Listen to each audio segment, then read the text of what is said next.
నమస్కారం. మీ life style ఛానల్కి హృదయపూర్వక స్వాగతం. ఈరోజు మనం ఈ వీడియోలో కార్తీక పురాణం 6వ రోజు 11-12 అధ్యాయాలు పారాయణం చేసుకుందాం. జనక మహారాజా, కార్తీక మాసం యొక్క విశేషాన్ని, కార్తీక మాసంలో వివిధ పనుల యొక్క మహత్యాన్ని గురించి నీకు అనేక విశేషాలను వివరించాను. ఈ నెలలో విష్ణుమూర్తిని అవిషపూలతో ఆరాధించిన వారికి చంద్రయాన రథఫలం కలుగుతుంది. దర్భాలతో పూజించిన వారికి రఘువస్త్రాలతో పూజించిన ఉత్తమ గతులు సిద్ధిస్తాయి. పురాణం చదివినా విన్నా కష్టాలు తొలగి విముక్తి కలుగుతుంది. ఇందుకు సంబంధించిన మందరుని ఇతిహాసాన్ని చెబుతాను విను అంటూ వశిష్ఠుల వారు చెప్పసాగారు. పూర్వకాలంలో మందరుడనే విప్రుడుండేవాడు. అతను పూజలకు, వైదిక ధర్మచారాలకు దూరుడై పరుల ఇళ్లల్లో సేవలు చేస్తూ సమస్త దుర్వ్యసనాలతో జీవిస్తుండేవాడు. అతని భార్య సుగుణావతి పతిభక్తి గల ఇల్లాలు. మందరుడు క్రమక్రమంగా దొంగతనాలకు మరిగి దారులు కాచి బాటసారులను దోచుకుంటుండేవాడు. ఒక రోజున పొరుగురిలో పని చేసుకుంటూ స్వగ్రామానికి అడవి వెంబటి వస్తున్న వ్యక్తిని అటకాయించి తన వద్దనున్న ధనాన్ని అపహరించగా అదంతా చూసిన కిరాతకుడొకడు ఆ వ్యక్తిని చంపి ధనాన్ని తీసుకున్నాడు.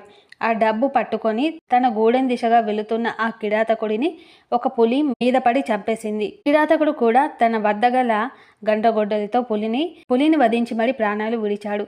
ధనాశ కారణంగా వారంతా మరణించారు. ఇలా ఏకకాలంలో చనిపోయిన ముగ్గురిని యమభటులు నరకలోకానికి తీసుకొని పోయారు. మందరుడు చనిపోయిన తర్వాత మందరుని భార్య పూజలు చేసుకుంటూ జీవితాన్ని గడుపుతుండేది. ఒకనాడు ఆ గ్రామానికి ఒక మహర్షి వచ్చాడు.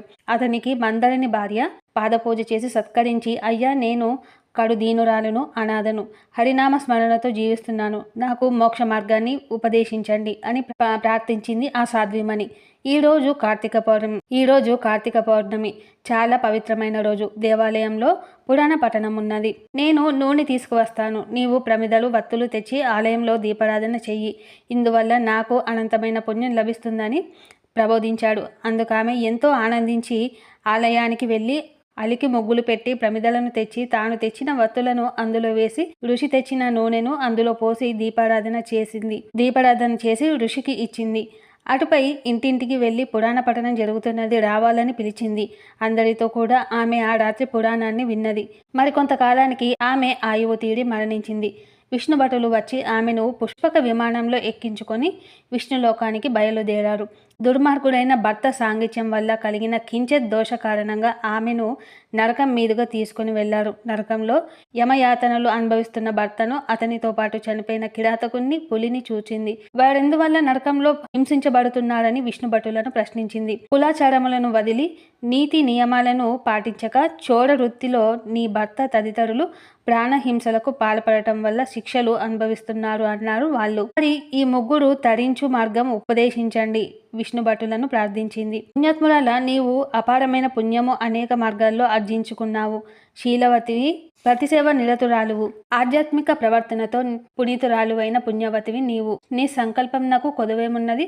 కార్తీక పౌర్ణమి నాడు దీపానికి వత్తిని చేసి ఇచ్చిన ఫలితాన్ని, వ్యాఘ్రానికి ప్రమిదని ఇచ్చిన ఫలితాన్ని, కిరాతకునకు పురాణ శ్రవణ ఫలితాన్ని నీ భర్తకు ఇస్తే వారంతా పునీతులై యమలోకం నుండి విముక్తి పొందుతారని వివరించారు. అందుకామె ఆనందించి తనకు సంక్రమించిన పుణ్యఫలాలను వారందరికీ ధారపోసింది. అందుపై వారంతా నరకం నుండి విముక్తి పొంది ఆమెతో పాటు వైకుంఠం చేరుకున్నారు. ఓ రాజా, కార్తీక మాసంలో పురాణం వినటం వలన, పారాయణం చేయటం వలన, దీపము వెలిగించడం వలన ముక్తి మోక్షం సిద్ధిస్తుంది. తన వారంతా తరిస్తారు, అందరినీ ఉద్ధరించగలుగుతారు అని వశిష్ఠుడు జనక మహారాజుతో చెప్పారు. 11వ అధ్యాయం సమాప్తం. ఇప్పుడు 12వ అధ్యాయం. వశిష్ఠులు ఇంకా ఇలా చెప్తున్నాడు. ఓ జనక మహారాజా, ఈ కార్తీక మాసంలో ప్రతిరోజు ఒకదానికంటే ఒకటి గొప్పదే. సోమ మంగళ వారాల కన్నా శని త్రయోదశి మిక్కి ఫలప్రదమైనది. శని త్రయోదశి కన్నా కార్తీక పౌర్ణమి అత్యంత ఫలదాయకము. కార్తీక పౌర్ణమి కన్నా కార్తీక ఏకాదశి కన్నా ద్వాదశి ఒకదానిని మించి మరొకటి చక్కని ఫలితాలను ఇస్తాయి. ఇక కార్తీక ద్వాదశి అనంతమైన ఫలితాన్ని ఇస్తుంది. శుక్ల ఏకాదశి నాడు ఉపవాసం చేసి మరుసటి రోజు బ్రాహ్మణులతో సహా పారాయణం చేసేవాళ్ళు సాయుజ్య మోక్షాన్ని పొందగలరు. ఈ కార్తీక ద్వాదశి యందు అన్నదానము చేస్తే ఐశ్వర్యాభివృద్ధి కలుగుతుంది. కార్తీక ద్వాదశి అన్నదానం వలన గంగానది తీరంలో 1,000,000 మంది బ్రాహ్మణుల అన్న సమారాధన చేసినంత ఫలితం వస్తుంది. కార్తీక ద్వాదశిలో చేసిన అన్నదానం నాకు మించిన దానము లేదని తెలుసుకో. విష్ణు ప్రీతికరమైన ఈ కార్తీక ద్వాదశి అత్యంత పుణ్యదాయకమని తెలుసుకో. శ్రీమన్నారాయణుడు ఏకాదశి రాత్రి యందు ఉండగా కార్తీక శుద్ధ ద్వాదశి నాడు క్షీర సముద్రం నుండి నిద్రలేస్తాడు. కావుననే దీనికి హరిబోధిని ద్వాదశి అని పేరు వచ్చింది. ఈ హరిబోధిని నాడు ఎవరైతే బ్రాహ్మణులకు అన్నదానం చేస్తారో వారు ఇహలోక పరలోక భోగభాగ్యాలన్నింటినీ పొందగలుగుతారు. అందులో పెరుగుతో అన్నదానం చేయడం చాలా మంచిది. ఈ కార్తీక ద్వాదశి నాడు ఎవరైతే బ్రాహ్మణులకు వెండి డెక్కలతోనూ బంగారు కొమ్ములతోనూ పాలిచ్చే ఆవును దానం చేస్తే వారు ఆ గోవుపై ఎన్ని వెంట్రుకలు ఉన్నాయో అన్ని వేల సంవత్సరాల స్వర్గలోకంలో సుఖించగలరు. వీటితో పండ్లు, తాంబూలాలు, యజ్ఞోపవీతాలను కూడా దానం చేయాలి. ఈ కార్తీక శుద్ధ ద్వాదశి నాడు ఎవరైతే బ్రాహ్మణులకు సాలగ్రామాన్ని, వెండి తులసి వృక్షాన్ని, దక్షిణ తాంబూలాలతో పాటు దానం చేస్తారో వారు భూమండలాన్ని అంతటినీ దానం చేసినంత ఫలితాన్ని పొందుతారు. దీనికి నిదర్శనంగా ఒక కథ చెబుతాను, వినము. పూర్వము గోదావరి నది తీరంలో పరమ పిసినారి గొట్టు అయిన ఒక వైశ్యుడు ఉండేవాడు. డబ్బు సంపాదనే అతని పరమావధి. ఏనాడు దాన ధర్మాలు చేసిన పాపాన పోలేదు. పైగా తాను కూడా తినకుండా ధనము సంపాదించేవాడు. డబ్బును వడ్డీలకిస్తూ వారిని పీడిస్తూ తన ద్రవ్యాన్ని రెట్టింపు చేసుకునేవాడు. ఎవ్వరికీ మాట సాయం కూడా చెయ్యని పరమ దుర్మార్గుడు. ఒకనాడి పిసినారి గొట్టు వైశ్యుడు ఒక బ్రాహ్మణునికి ఇచ్చిన అప్పును రాబట్టుకోవడానికి అతని వద్దకు వెళ్ళాడు. తన బాకీని వెంటనే అప్పుడు వడ్డీతో సహా తీర్చమని బలవంతం చేయసాగాడు. అందుకే బ్రాహ్మణుడు, ఓ వ్యాపారి, నేనేమి డబ్బును ఎగవేసేవాడిని కాను. ఎందుకంటే ఎవడైతే తీసుకున్న రుణాన్ని తీర్చకుండా పోతాడో వాడు మరో జన్మలో రుణదాత యొక్క సంతానుడై జన్మిస్తాడు. కావున ఏదో విధంగా ఈ నెలాఖరు కల్లా మీ డబ్బు మీకు ఇచ్చేస్తాను, కొంచెం ఓర్పు వహించండి అన్నాడు. ఆ బ్రాహ్మణుడి వచనాలు చెవికెక్కించుకోలేదు ఆ వ్యాపారి. పైగా వసూలు చేసుకోలేని చెవటననుకున్నావా? నీ బాకీ కోసం నెల రోజులు ఆగలేను. నా దగ్గర నీ కళ్ళబొల్లి కబుర్లు కట్టిపెట్టి తక్షణమే నీవు బాకీ చెల్లించనిచో నేనిప్పుడే ఈ కత్తితో నరికేస్తాను అన్నాడు. అయినా సరే నిజంగా డబ్బు లేకపోవడంతో, నిజంగా నా వద్ద డబ్బు లేదు, నీ బాకీ త్వరలోనే తీరుస్తాను అని ఆ బ్రాహ్మణుడు చెప్పాడు. క్రూరాత్ముడైన ఆ వ్యాపారి మనసు కరగలేదు సరికదా. మరింత ఉగ్రుడై తీవ్ర కోపంతో ఆ బ్రాహ్మణుని తలపై అడవేసి కాలితో దాన్ని జుట్టు పట్టుకొని ఈడ్చి, ఇంకాను కోపం చల్లారకపోవడంతో తన వద్దనున్న కత్తితో బ్రాహ్మణుణ్ణి ఒక్క వేటు వేశాడు. ఆ వ్యాపారి తీవ్ర కోపానికి బ్రాహ్మణుడు బలైపోయాడు. గిలగిల తన్నుకుంటూ ప్రాణాలు వదిలాడు. బ్రాహ్మణుడు మరణించగానే రాజుగారు హత్యా నేరం కింద తననెక్కడ శిక్షిస్తారో అని భయపడి వ్యాపారి వేగంగా తన ఇంటి వైపు పారిపోయాడు. ఆ ఇంటి నుండి లబ్ధుడు రహస్య జీవనం గడపసాగాడు. ఎవరికి కంటపడకుండా, రాజభటులకు దొరకకుండా జీవనం సాగించాడు. చివరకు వయస్సు పైబడడంతో మృతి చెందాడు. యమకింకరులు అతనిని నరకానికి తీసుకుపోయారు. యమధర్మరాజు అతనికి రౌర నరకం శిక్షగా వేశాడు. యమదూతలు అతనిని తీసుకొని పోయి రౌరవ నరక శిక్షను అమలు చేయసాగారు.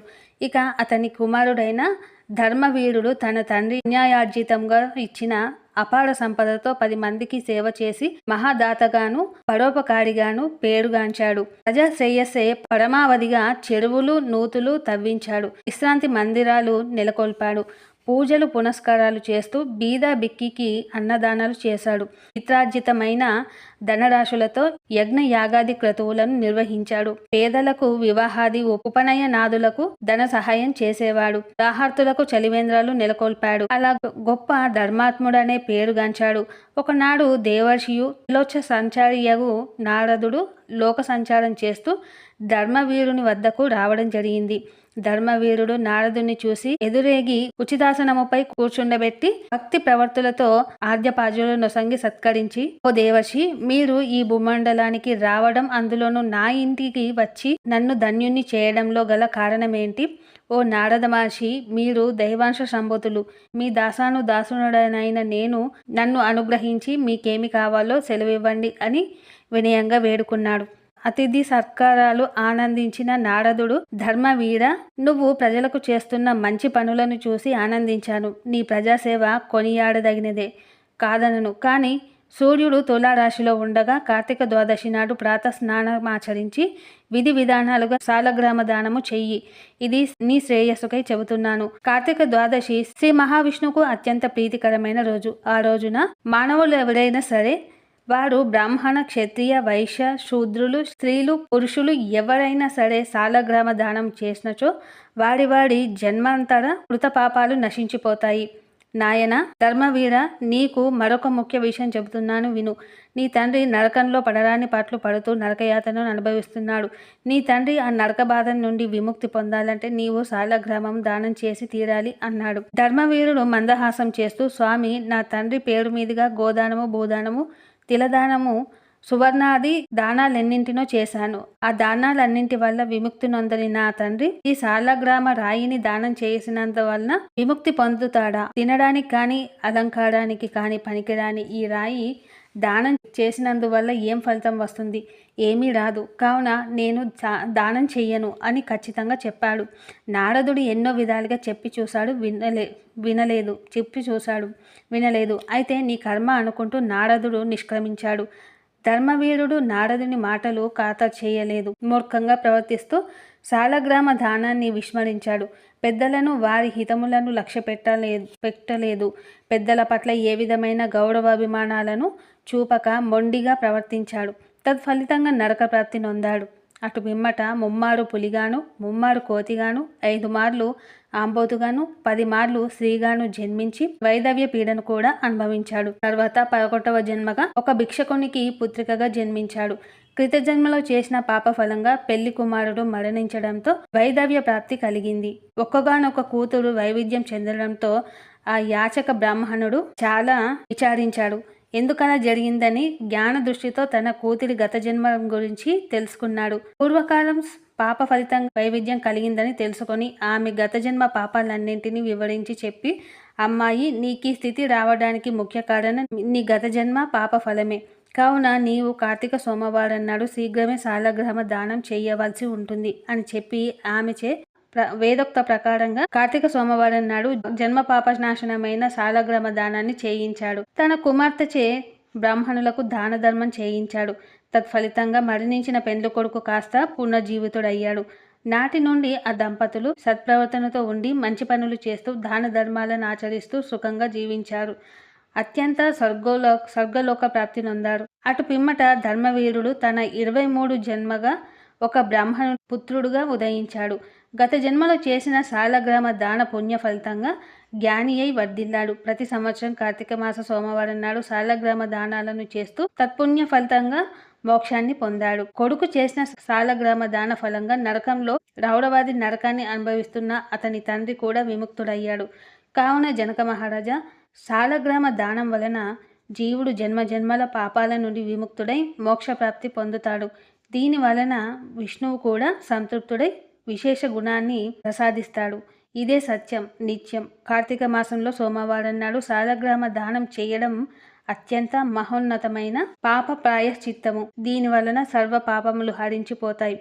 శ్రీ మహావిష్ణువు ఎంతో సంతోషించి మోక్షప్రాప్తిని అనుగ్రహిస్తాడు అని వివరించారు వశిష్ఠ మహర్షి. 12వ అధ్యాయం సమాప్తం. ఇదండి 6వ రోజు కార్తీక పురాణం. మీకు ఈ వీడియో నచ్చినట్లయితే లైక్ చేయండి, షేర్ చేయండి, సబ్స్క్రైబ్ చేయండి. మరిన్ని మంచి వీడియోల కోసం మన ఛానల్ని చూస్తూ ఉండండి. ధన్యవాదాలు.